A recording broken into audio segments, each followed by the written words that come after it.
One of the things I like to do on my channel is get back to everyone who leaves a comment when possible, and I often do it in kind of batches, so I figured I might as well record it, give a little bit more insight into what I'm thinking, maybe answer a few questions, a little bit more follow-up on a particular video, and I know not a lot of people go back to look at comments, so maybe this will be a good way for you to hear a little bit more from me and what I was thinking when I made a particular video, and maybe someone calls me out and I'm totally wrong, or just I can give a little bit more insight into what my particular point was on that video.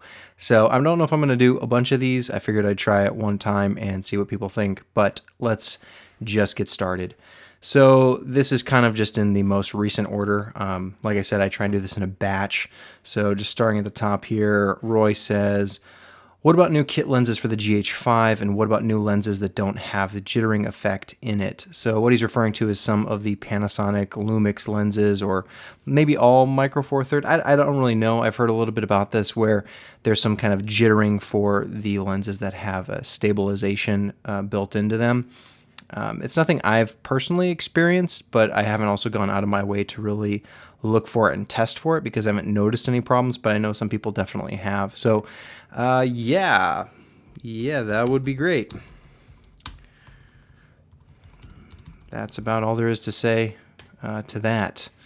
I mean, new kit lenses for the GH5, sure, that'd be cool, but not really my biggest priority. For what I do most of the time with the GH4 and the GH5 is video.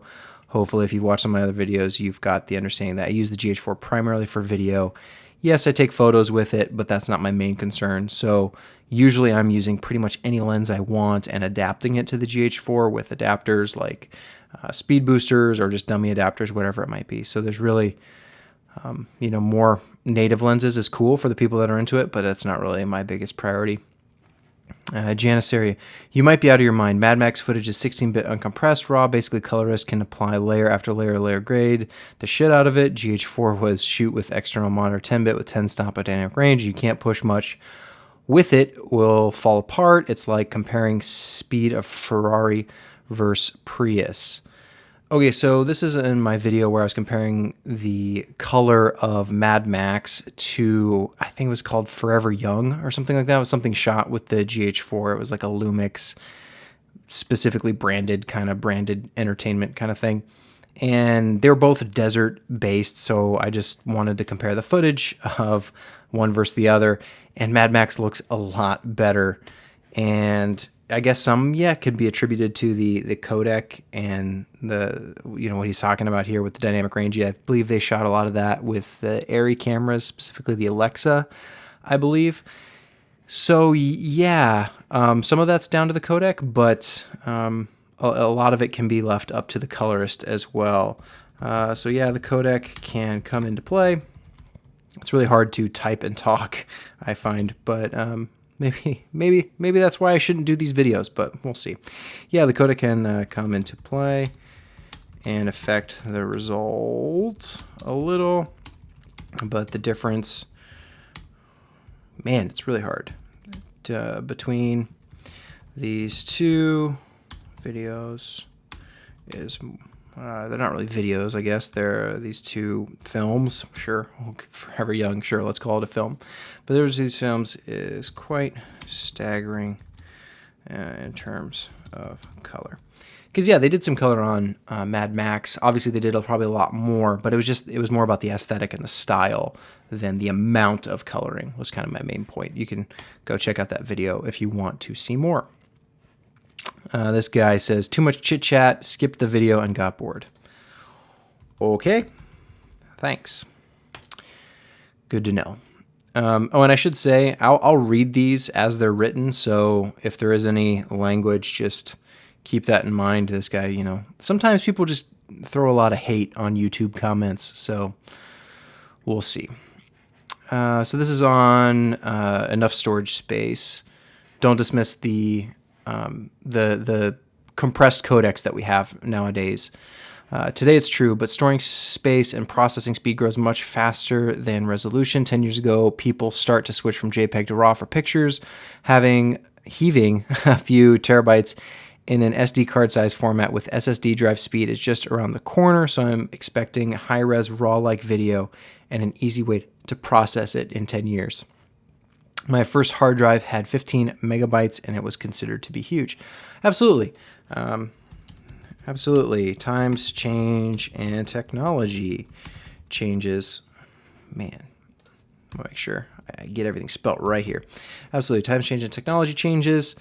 But I don't know what the idea is yet. Basically, this guy's saying that, we're just going to keep increasing, but there's also going to be technology changes. When you look at what they're doing with light fields and Lytro and the kind of ability to just store massive amounts of data so you can focus in post-production, or you have cameras now where they're talking about getting Z depth information. So rather than just XY, you have a three-dimensional image, 3D data for your footage. That kind of stuff is going to take so much more hard drive space, and you're going to need cameras that can process the information faster. So I get what this guy's saying, but the whole point of my video was just that don't take for granted this idea that we've got now codecs and cameras that can shoot, like for GH4, for example, or A7S or any of these cameras, they can shoot 4K, and they're looking with compression there, it's around maybe a gig a minute, maybe even less than a gig per minute. And back when I first started getting into HD stuff, it was a gig a minute for HD, and that was for 422 8-bit, I think. So it's, we get better at compression, and yes, there's trade-offs for that in terms of, less flexibility in post-production and being able to grade and do things there. Maybe you're losing some resolution due to compression. But at the end of the day, you're able to get more in a smaller container. And for some people, that is a priority. So, and technology changes. So I don't really know what to say to this guy other than what I kind of wrote. So yeah, that's good enough, I suppose. Same video. Honestly, 8-bit video is just fine for 90% of what I shoot. Exactly my point. A lot of people find 8-bit very valuable.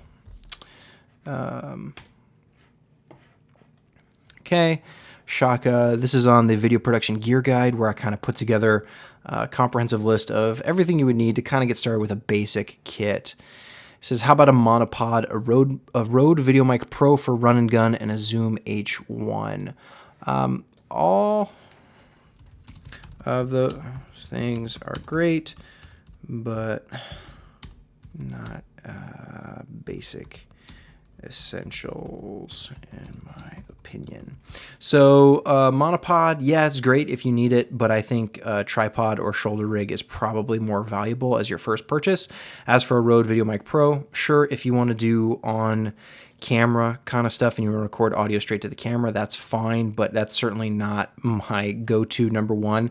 It's good for like behind the scenes stuff and just casual B-roll, but for miking anything professionally, I don't think that's how you want to do it. And then, but maybe for like a documentary, we're just gathering footage, it might be valuable. And then a Zoom H1, yeah, I guess it's smaller, more compact, and you can just put it on a person. But my first purchase would be a bigger, more fleshed out recorder. This would be for like a really basic single shooter kit, and it's good in some situations, but I don't think it's as versatile as some of the stuff I recommended. For my kind of shoots. And then Shaka says, amen. I'll just give him or her thanks. Simeon Inc. Vlog L over or under. Okay, so this is what I'm talking about Shane Hurlbut in his video where he says that you shoot Vlog underexposed. Simeon Inc. says, I think there's a fundamental problem with Shane's methodology. A LUT is designed for a certain input level. He applies the LUT, then just the exposure, but a LUT for an underexposed image wouldn't be appropriate for an overexposed one. Check. Mixing the light, understanding LUTs. The response curve changes with different exposures. So he said a LUT is designed for a certain input level. He applies a LUT, then adjusts the exposure. Yes, that is true. That is a good point. There's a lot of confusion, I feel like, around LUTs, and I don't know exactly where this is coming from, because most articles you see online do explain it fairly well, but a lot of people just use LUTs as a color corrector, like a color look. So they want to apply a specific look to footage and they apply a LUT. But a LUT, you really need to be starting with the proper baseline. So you would have to make sure that you're getting your exposure and your white balance and everything dead set at the beginning perfectly, so that when you apply the LUT, it brings it into the color space that you want, or gives it the intended look that you want. If you're just throwing a bunch of different footage at a particular LUT, it's all going to come out on the back end different, because the LUT is just, it's one formula, it's one equation. It doesn't adapt based on the input. So I usually actually stay away from LUTs in general, just because most of the time the footage I'm dealing with is a variety of exposures, a variety of white balances. It's very different. It can be from different cameras. So if you're shooting very intentionally in a specific way, probably log, and you know how to use the LUT, then absolutely use it. And I think Shane's the kind of guy who understands all of that. So, as far as his methodology goes, I don't necessarily want to be necessarily critiquing him, but in this scenario where he's shooting, he keeps changing his exposure and then applying a LUT and then doing the exposure, that really wouldn't be how you use a LUT in that situation, because you would want to make sure that your input is always the same, properly exposed. So for his test, maybe it worked, maybe it didn't. I think you go with what works for you. Everyone, like I said, my main point of this video was that it's subjective. So go with what works for you, and don't be so worried about what other people say, because other people exactly, this methodology is Shane, what he's doing. Everyone has their own process, and you can follow other people's processes and then maybe take their recommendations. But really, I think the best way to do it is just do it for yourself. So I don't know what I want to say to this guy. That was a lot to type out, but all right. On my Blackmagic Video Assist 4K unboxing video, we've got Segale. I think that's how you say that. Hi, Stronza. Thanks for the great video. Just curious to know if you can plug HDMI input from, say, DSLR and use the SDI output of the Video Assist. Just wondering if you could do that to have a great monitor and avoid having to also set up an HDMI to SDI converter.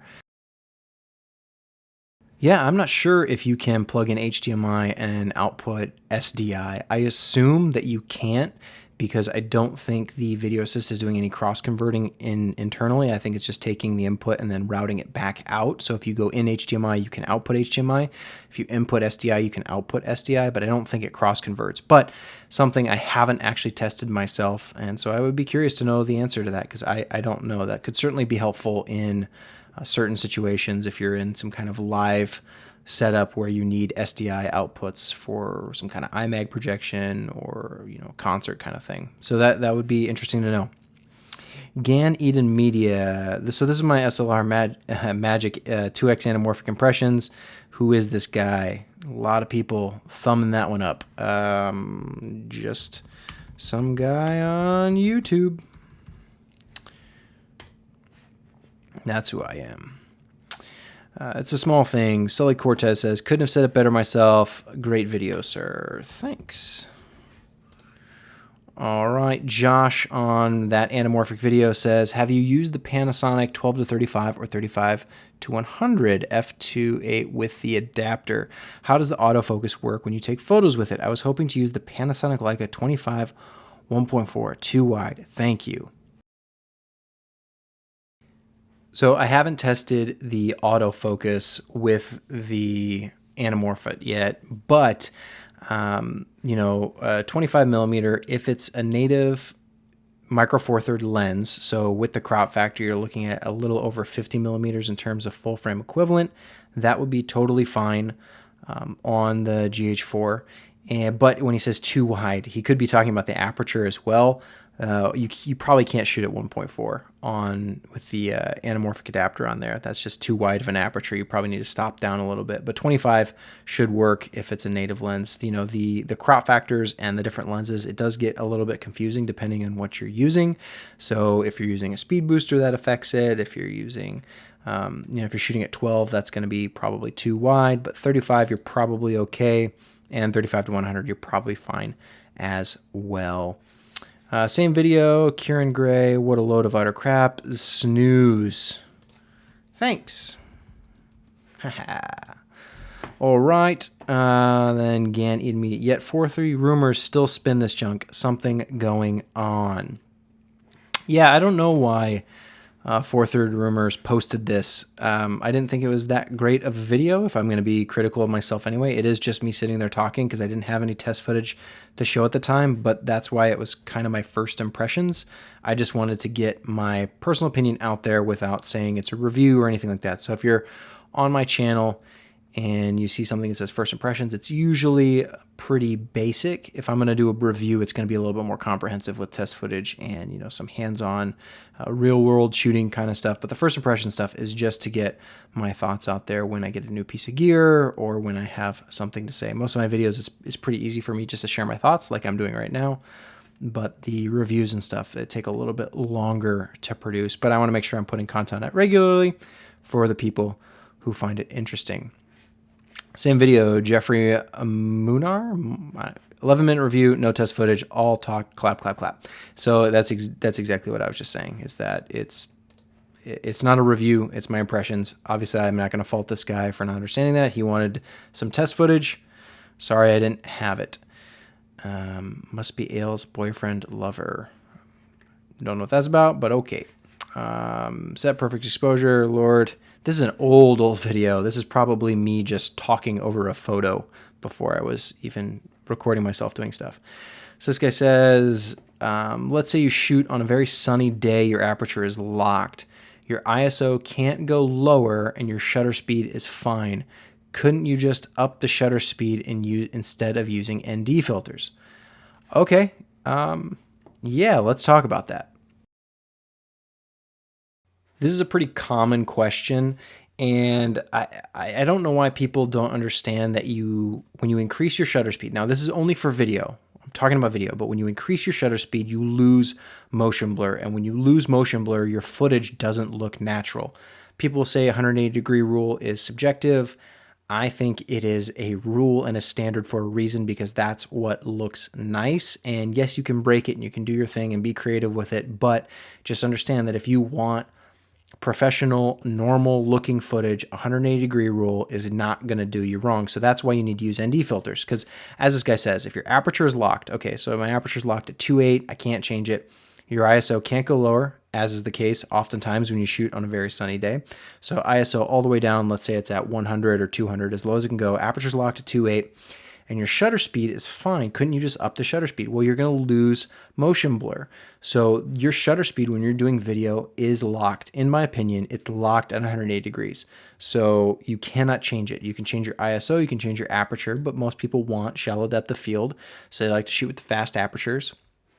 And if you're outside, your ISO is going to be as low as it can go, obviously. So the only remaining factor that you can do other than affecting the light in some way, if you had some kind of big diffusion or big flag, you go in the shade to kind of flag off all the light and just make it, you know, a little bit darker, you've got to use ND filters. And the reason for that is so you can keep that motion blur or the shallow depth of field, whichever one you want to prioritize, or both of them is my case. But a lot of people just want to increase their shutter speed, and I think it ruins their footage.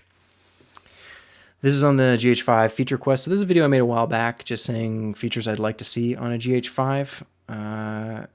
Nexi says, bigger sensor won't happen. Maybe a GH2 size sensor would be nice. Rest of them couldn't agree more. So he agrees with everything, but I had mentioned a bigger sensor. I've made a few videos talking about how I think Panasonic would be wise to include a bigger sensor or another camera line that has a bigger sensor. Won't happen. Yeah, it probably won't happen, but a GH2 size sensor would be fine. That actually would be great. You know, GH2 had a little bit bigger sensor in there. I think the crop was around like 1.89 if I remember correctly. And The problem I have right now with the GH4 is that, yeah, it's micro four third, but in 4K, you're cropping in even more. So if they just do away with that crop and get back to GH2 sized, I would be fine with that, even though I do think a bigger sensor would be better from a marketing perspective and for people like me who want the bigger sensor. All right, Guillermo Sanchez on my Samsung leaving the camera business. I don't know if there were some rumors going on a while back. Samsung pulled out of a bunch of different markets, and the rumors were circling that they were canceling their camera division. Guillermo Sanchez, or at least their DSLR camera division. I don't remember exactly if it was everything or just DSLRs, but Guillermo Sanchez says Samsung will release the NX1 successor or NX2 at the end of June 2016. No joke.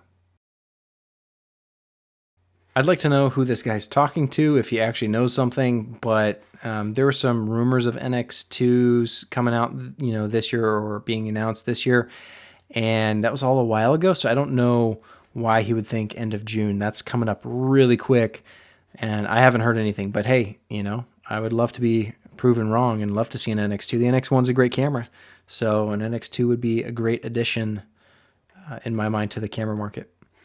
Mike Polaroid on my Realistic GH5 expectations view says 5-axis internal stabilization and at least aspect ratio overlay masks. Please, Lumix Panasonic.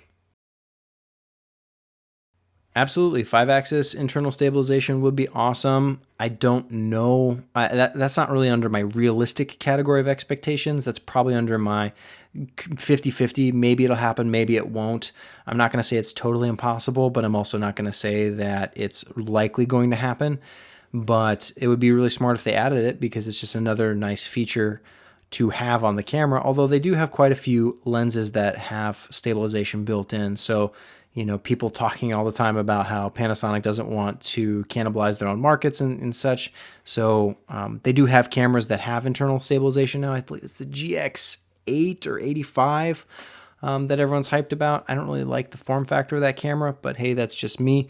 So yeah, I think it's possible they'll fit it in the GH5, but depending on heat and cost and all that stuff, we'll see. Is it likely to happen? Maybe 50-50. And aspect ratio overlay, sure, had added in there. It's not a big one for me, but apparently that guy really wants it. Same video, Linda says, hard to say vlog upgraded 120 HDMI, 60 frame 4K. Some low light solutions would be nice, but most of all, if you want to get me to buy a G5, surprise me with on feature that I never knew I needed and can't live without.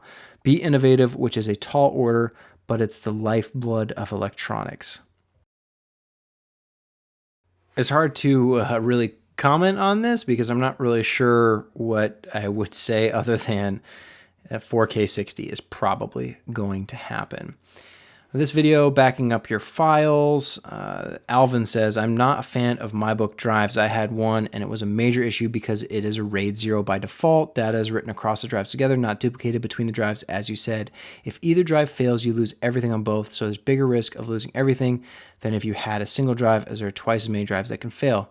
Oh yes, I have the scars to prove it. I have invested in a Drobo 5D, 5x 3 GB drives. Expensive, but you can lose 2 of the drives without losing data. Plus, you can hot swap drives to increase capacity, and it's Thunderbolt connected so fast.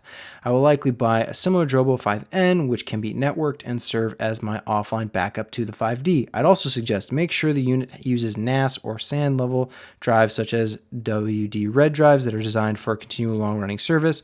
Avoid anything that uses cheap drives, such as WD Green, which are cheaper but just not designed for long-term high utilization. If you can add your own drives, buy from different sources so you can reduce the risk of getting drives from the same batch. My 2 thoughts. This guy does have some valuable points, but I should note that the RAID 0 by default is just the default setting for these hard drives that I talk about in this video. You can easily change them to RAID 1 or other RAID settings. I think you can do just a bunch of drives if you want, but you're not stuck with RAID 0. If you want to stay RAID 0, by all means, I don't recommend it. I like RAID 1. I like an easy no questions asked, backup of everything that's on the one drive is on the other. I really like that. And I like that I don't have everything in one space. So the way we have it set up is we have multiple drives. So let's say for whatever reason, one desk just blew up. Well, that would only be one of the RAID sets that went down, rather than what he mentions is a Drobo, which has 5 times 3 gigabyte drives. Okay, yeah, but you're putting all your eggs in that one basket, and yeah, you're likely nothing's going to happen. But if there was a physical problem with the environment, water damage, fire damage, something like that, it's all in one spot, and it's not accessible, to other people. And you also have everyone reading and writing to the same drives, rather than having kind of smaller clusters that you can work off of in a group environment.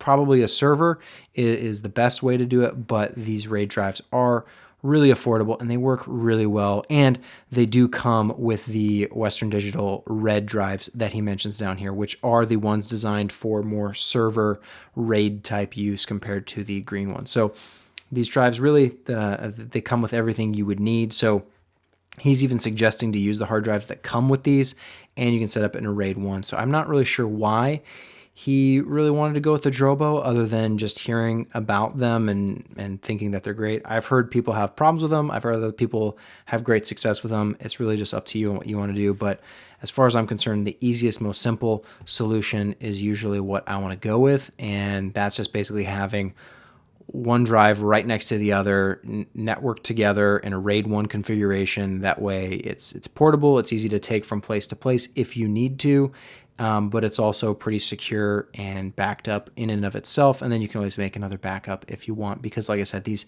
drives are pretty cheap. So that was a long one. I've been recording for quite a while now, so I'm going to stop it here. I've got a few more comments to go through. So let me know if you like this format, if there's anything I can do to change it to make it a little bit better. I think I'm going to probably cut out a lot of the time where I'm typing, because that's just a waste of time. But I do like being able to follow up to some of these comments with my thoughts about it, because there's stuff like this where people don't understand the big picture that I'm trying to present, because I just leave stuff out on my initial video, not intentionally. It's an unintentional consequence of just talking off the top of my head. So I probably didn't give as much information as this gentleman needed. So hopefully this can be a decent format for that. But if it's not, just let me know. Happy to get your feedback and your comments. And then maybe I can do a video of the comments on this video, and it'll just be like comment inception.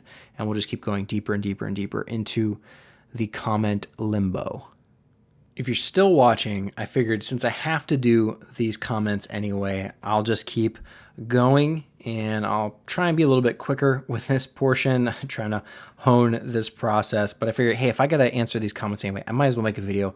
Someone might enjoy it. That one person out there who wants to listen to me keep talking, now their wish has been granted. So Shinyi says, oh, this is on Premiere fixing a laggy timeline. Thanks, bro. This worked. Great. Awesome. That's good to hear. John Roberts, on my GH5 Lumix feature request, larger sensor size requires larger lenses and would totally obsolete the entire Micro Four Thirds lens lineup. Absolutely keep the same sensor size, just improve the sensor as best as possible for dynamic range, lower light sensitivity, and bump up the megapixels. It sounds like this guy is a photographer and probably looking for a travel camera just to take photos, maybe professionally or just for fun. But for me, if you look at cinema cameras or video cameras in general, they are not small, they are not compact. So when you're talking about the GH4 or even the 5D Mark III or the A7S Mark II, all of these cameras are well within the reason of being compact and small. Even the Red Epic is a small camera. And yeah, you kit it out and you do a huge thing with you add rails and lenses and matte boxes and the whole deal to make it big. So really bumping up the sensor size and making larger lenses is not that big of a deal for me personally, but it sounds like he wants to use the GH5 for photos, as he mentions, bump up the megapixels. As someone who focuses primarily on video, I really don't care about more megapixels. I just care about the quality of those pixels. So dynamic range, absolutely. Low light sensitivity, definitely. But I also want that bigger sensor. Mirau on my Cinelike vs Vlog L says, great video, share your video on the GH4 group on Facebook. If you haven't joined the Facebook group for the GH4, there's a few of them floating around out there. I highly recommend it. You can also check out my Facebook page if you're interested in seeing updates that way, because a lot of people like Facebook and they like using it as their news feed. Shaka says, fantastic, well said on my film look is a lie. Yeah, film look is a lie. Go check out that video if you want to learn more about that, because a lot of people try and tell you that you need something to get the film look. It's not true. It's all a lie. Shaka says, turn it on. The first thing to do with a new camera. Being a little bit cheeky there, I see. Yeah, the first thing to do with a new camera, go through the menus, learn it. But yeah, you should turn it on too. That is a good tip. If you don't like to turn on your cameras, well, then I can't help you. Machu Picchu on my Realistic GH5 video says, no one wants better video autofocus. Why not compete with Canon? If Panasonic insists on making fly-by-wire lenses, why not get more cam ops to buy panny lenses? They're missing out. By now, they have to know people are adapting manual lenses for it, myself included. I personally use old Nikon glass, some Canon glass, a couple Lumix lenses, but it's mostly Nikon stuff that I'm just adapting to the GH4, because for video, you don't really need autofocus, although, you know, as autofocus gets better and better, maybe that's not always going to be the case. But for right now with the GH4, I hardly ever use autofocus just because it hunts way too much. And every time they come out with a new camera, they always say the autofocus is improved, the low light's improved, yada, yada, yada. Everything's always improved, but by how much is it actually improved? And for the GH5, I am not getting my hopes up for better video autofocus. I know Canon has changed the game quite a bit with what they've been doing with their autofocus technology, but I don't know if Panasonic is going to be able to compete with that. I hope, fingers crossed, but I don't think it's a realistic expectation to see on the GH5. Michael Trenton says on that same video, when can we really realistically expect a GH5 to be released? And then Anthony Alvarez says around Photokina in September. My bet is that is the announcement and not release. My guess is they're going to announce it and then release it later, but we'll see. Maybe that's not true. Sully Cortez on the same video, please, dear God, if they don't include a bigger sensor or a separate line with a bigger sensor, then please keep the anamorphic mode. Stop killing the HDMI. If you don't have an external recorder in anamorphic mode, keep Vlog L in camera, and please, dear baby Jesus, include IBS at least. Yeah. Yeah. Amen. I agree with all of that. I think me and Sully see eye to eye quite a bit. Ulrich says, my list of expectations is this. I think it's realistic. 20 megapixels, probably 24. Less likely multi-aspect sensor because IBS and large sensor is difficult. No 30-minute limit. So that's the 30-minute limit. I've never run into that. I don't know if that's a UK thing, but in the US, every GH4 I've ever used has not had a recording limit. Probably 5K or 6K with 24p only, just to be first and get the headlines and the photo modes. 4K up to 60, 10-bit internal storage up to 30, 1080p up to 120 frames per second in good quality, up to 240 in reduced quality. IBS like GX8085, probably improved, probably with crop mode only. Vlog and anamorphic like GH4 with corrected display. Not sure about built-in ND filter, programmable focus pulling. I think this guy's pretty close with his predictions. It probably will have some kind of 5K or 6K mode just to be on the box. It probably will have 4K at 60 frames per second. 10-bit internal storage, I don't know about that. We'll see. I probably not going to happen. 1080p up to 120 frames per second. Yeah, I could see that. If they're doing 4K 60, they'll probably do 1080, 120, 240 in reduced quality. Yeah, okay, I'll buy that. In-body image stabilization, I don't know if that's realistic. Maybe 50-50. Not sure about built-in ND filter. I highly doubt it. And programmable focus pulling, you know, that actually may be something they add in, just like one of those other like checklist on the box kind of things. Like, hey, now you can program your focus pulls and it won't work or something stupid like that. But yeah, sure. Jose Mario Lagos on that same video. I think there are little things that they can do to be a better camera. All that I want is better dynamic range, low light, 120 frames per second, 1080 with external recording capabilities, vlog on camera, 4K, 24 to 30 is okay for me. I don't need more than that. Great little camera. And then Mr. Geej, G7 already has better low light performance compared to the GH4. At least the noise levels are more decent. It was one of the reasons why I chose the G7. I gave a similar, or in some situations, even better picture for half the money. Other than that, 100, 120 frames per second would be awesome, but would also love to see 50, 60, and 4K without the extra crop. Yes, yes, no extra crop, please. Hate that extra crop. Don't want that. Same video, Diaper Striker. I want 48 frames a second. Me too. Okay, yes, 48 frames a second. I'm sure, why not? Craig McCallion, you forgot to mention in-body stabilization. I think we'll see that as the big new feature for the GH line. 50-50 is my... So we will see. It's probably 50-50. I think they'd be smart to incorporate it. It's a great feature, but I don't know. We will see. Super creative. Lumix can't pass Micro Four Third. Okay, so this video also got shared on Four Third Rumors, so I'm sure there's gonna be some hate coming here. Super creative. I use Lumix cameras for both professional photography and video production. I love the size and functionality of the cameras and lenses. I don't miss my broadcast video cameras or full frame Nikon D4 at all, not even a little bit. Lumix is a Micro Four Third camera system. If you want to go full frame, go buy a full frame from another brand. Going into APS-C and full frame for Lumix would be a major mistake. It's just not their market. Instead of asking Lumix to make a full frame, ask Sony, Canon, and Nikon to add decent video features to their products.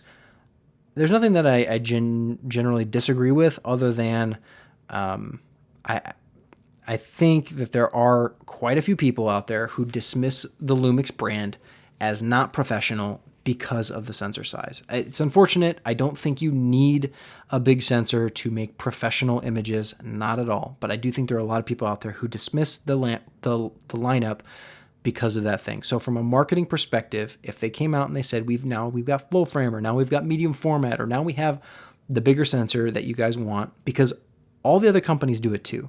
Canon has full frame and APS-C, and they've got their mirrorless line that's smaller than that, and they've got their point and shoot. Sony, same deal. Nikon, same deal. They've all got this vast array of sensor sizes, and Lumix is the only one. No, I guess not the only one. They do have smaller sensors, but they've basically drawn the cap at Micro Four Thirds, and that's fine for people like this who are happy with it. But I think that there's value for people there who are looking for bigger sensor cameras, and they just don't even look at Lumix, so it's not even on their radar. For people like me who are into video, the GH4 makes perfect sense because it's a great video camera for a DSLR type camera. But that's a lot to say in response to a comment. So in general, I kind of agree with him. Yes, Sony, Canon, Nikon need to add better video features. So we're going to see with Canon, with the 5D Mark IV, if they add 4K, if they add features like log shooting on a DSLR, if they add 4K internally, if they add higher frame rates, if they add things like the built-in peaking and all the stuff that you want on a video camera. If they're going to actually add it to their DSLR, we will see. Yuda Abgne on the GH4 being underrated says thanks. I'll just thumb that. I don't know what to say to that. You're welcome, maybe. What lenses should you buy, Walid? But don't you care about the lens aesthetics and feeling? I wouldn't exchange my Zeiss Milvus lenses for anything until you can afford a $50,000 set of different lenses. Quality for me comes ahead of practicality. Everyone's got their subjective opinion about what they like, the aesthetics, the feeling of a particular look of glass. The point of this video was just to say, hey, if you're looking for lenses to buy, go with Nikon. They're the easiest to adapt. You can use them on any camera system. And if you get the older ones, you don't have to worry about autofocus and electronic aperture. Everything's manual. You can just take the lens, put it on the camera with a dummy adapter, and you're good to go. If you want to spend a little bit more on particular lenses like Zeiss glass, that's more expensive but has, sharper images, more resolution, less aberrations, all that stuff. Yeah, you're going to get better quality, but as the kind of lowest common denominator, I think as a general recommendation to anyone, starting with Nikons is not a bad place to start because you can get them pretty affordably and you can still get really great results using a lot of those lenses. So you don't necessarily need to spend a lot to get a good result. Ibiali on the Sony a7S Panasonic GH4 shootout. This is an older video. Says, hey mate, could you tell me what color settings and profile I should use on both cameras to get similar look? I got an event on Saturday, but I just can't match them properly for the last 3 days. Oh, that's unfortunate. I'm sorry that I missed this comment. This is an unfortunate side effect of doing comments in batches instead of actually responding to each one at a time. Unfortunately, it's really hard to keep up with each comment one at a time, especially when there's so many coming in. But I don't actually know the best profile to get them to match. For this video, I believe we're using Cinelike D, and then I think PP7, PP6, PP5 on the A7S. I really don't remember. I'm not super familiar with the A7S. I've only used that camera in a rental capacity, so I have used it, but I'm not as familiar with it off the top of my head as I am with the GH4, but I'm pretty sure for GH4 we used Cinelike D, and that got us pretty close. Most of the time on the GH4, I'm using Cinelike V or Cinelike D, and most of the time, to be 100% honest, it's Cinelike V. Sometimes we'll shoot Vlog L.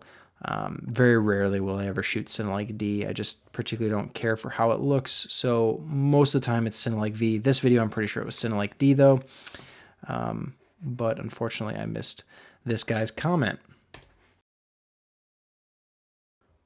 Marcos Montesoro on the best travel camera says, I'm going to take a trip to Europe for a month. Do you think my Samsung Galaxy S5 will good enough to take pictures and videos? Thanks for the nice video. Depends if you mind video quality. That was from this guy. So this is a hard question to answer because it's all subjective. His Samsung Galaxy S5 probably takes good photos and good video, but how good? It's subjective, and I really can't make that determination for him. That's something that anyone, you have to go out there, shoot some test shots, see what works for you, see if it's good for you. If you want a camera that's just in your pocket, yeah, take your cell phone. If you need something that's higher quality and you think you're going to get that with a more professional camera, then go for that as well. Quick quips on the first thing to do with a new camera says, I thought that's the second thing to do. First is register your name on all photos and serial number on lens tag. Sure, but not my first priority. Not my first priority. George Russell on same video, nice video. Which shutter would you prefer when filming in 50 frames per second with the A7? Then Micah answers this for me. It looks like the rule is generally 2 times your frame rate. Shooting 24 frames equals 1/50th shutter speed. Shooting 50 equals 1/100th. Shooting 96 equals 1/200th shutter speed. That is correct. Correctamundo. All right. I have no idea. Upgrade Ronin M firmware. I've been fighting this roll issue forever. Thanks for the info. You are welcome. Yeah, that was a problem I was having with the Ronin M. It kept rolling, and I upgraded the firmware, and that fixed it. Aaron Toth. Finally, SLR Magic First Impressions. Finally. Thumbs up, sure. Candy Arts CIC on that same video. When you say 35mm, are you taking into account the 2x crop? For instance, a 17.5 effectively being 35mm. Micah, stepping in here to answer for me again. Awesome. Thank you, Micah. He means 35mm, not 17.5. A lot of these anamorphic or projector anamorphics can only handle 35mm taking lenses at their widest, something like a Nikkor 35mm. Long lenses are more friendly with anamorphics. I use a Sigma 50 with a 0.71 speed booster and a 1.9 anamorphic, and even at 50 millimeter, the sides bend and distort. It's awesome, but to go wider is to get crazier. He mentions using a speed booster as well, meaning he's using glass larger than Micro Four Third. Doesn't mean 17.5 wouldn't work, but you really have to test it. I feel like vignetting and bending in the frame. So this is super complicated because every camera has the different crop factors. Even on the GH4 and 1080 versus 4K, you're dealing with different crop factors. And so the lenses are a little bit different. But a 35 millimeter full frame lens, not that the lenses are marked for full frame, so I don't even know why I said that, but 35 millimeter lens with a speed booster will be the widest you can go with this particular anamorphic adapter. It's super specific information, so I don't really know who it applies to. I guess certain people are interested, but Luke Boland on that same video, great impression. Thanks for taking the time to put this together. Excited to see the footage. See, this is a person who understands the point of an impression video instead of someone who's complaining that it's not a review. You're welcome, Luke. You are welcome. Thanks. Yeah, I'm planning on shooting some more with that anamorphic adapter and putting together a proper review. So we'll see when that happens. Just Brendan says on that Lumix can't pass Micro Four Third. I love small sensor size. It's the reason I bought the G7 with Metabones combination over other cameras. The light sucking capabilities I get at 1.2 without suffering from an extreme unusable shallow depth of field is simply amazing. Its depth of field at 1.2 is almost identical to a full frame sensor set at 2.8, but then with the 2.5 stops of extra light to play with. Hey, that's a you know what? That's a great valid reason. You know, it makes sense for this guy in the particular situations that he shoots. It makes sense to have the smaller sensor size for the little bit deeper depth of field, but still getting that extra light to play with. Makes perfect sense. Thank you, Just Brendan. And I must stop here for real this time. I have to stop because I'm getting quite thirsty and I need to go get a drink because I've been talking for quite a while. But Prayful Aurora on the best place to sell stock footage online says, hi, thanks for speaking the truth. I really like the video and thumbs up. One of the things I was concerned about was what happens if we upload our videos to multiple websites like iStock and Shutterstock or all of them you've talked about. Is that a good idea? Does it mean we have a larger market? Basically, the way these stock footage websites work, they can't really limit you on where you can sell your stuff. So you can put your stock footage or stock photos on all of them if you really want and spend the time to upload it to all of them. Although that is kind of difficult because they all have different restrictions and upload requirements and different ways and different formats that they want their stuff. So it is kind of challenging to go that route. And the other downside is that you usually don't get the perks or the benefits with being an exclusive author, which basically just means that you sell that clip or that photo is exclusive to that one site. When you do that, you usually get a bigger cut from the royalty from the sale. So I kind of recommend if you find a website where you're selling stock footage, the one I recommend in this video is VideoHive, just because I think the more affordable pricing that they put out there is more attractive to more people. And thus, if you have, let's say, lower quality footage, it still has a chance of being purchased compared to some of the other sites that charge quite a bit more per clip or per photo. And then people are really being frugal, I guess, they're picking and choosing what they want to buy rather than just buying kind of anything that'll work. So I like VideoHive for that reason. And so if you find a site that works really well, I probably recommend being an exclusive author with that site for your stuff. It's easier to upload because you're only focused on that one place. You only have to meet their requirements. And then you get the bigger cut of the sale. So you're, getting more value for what you're uploading as compared to putting it on all of them and hoping that people buy it. If you have great shots, and by great, I mean truly great, like stuff that is spectacular that no one else has, that's impossible to reproduce or very difficult or very expensive to reproduce, then yeah, put them on all because you'll likely get sales from all of them. But just as if you're looking for a place to get into selling stock footage or just to kind of, do as a hobby, I would say start with VideoHive and just be exclusive there. You get a little bit more money and it's probably worth it because some of the other websites, if you're not putting out good content, people aren't going to buy it, and then you're just putting it there for nobody, for it to get 0 downloads and 0 sales. So I'm going to end it there because I'm getting a little tired. Mouth is getting a little dry. But like I said before, if this works, if you like this format, please do let me know. Leave a comment below, and I will keep doing them or I'll stop, just depending on what the feedback is.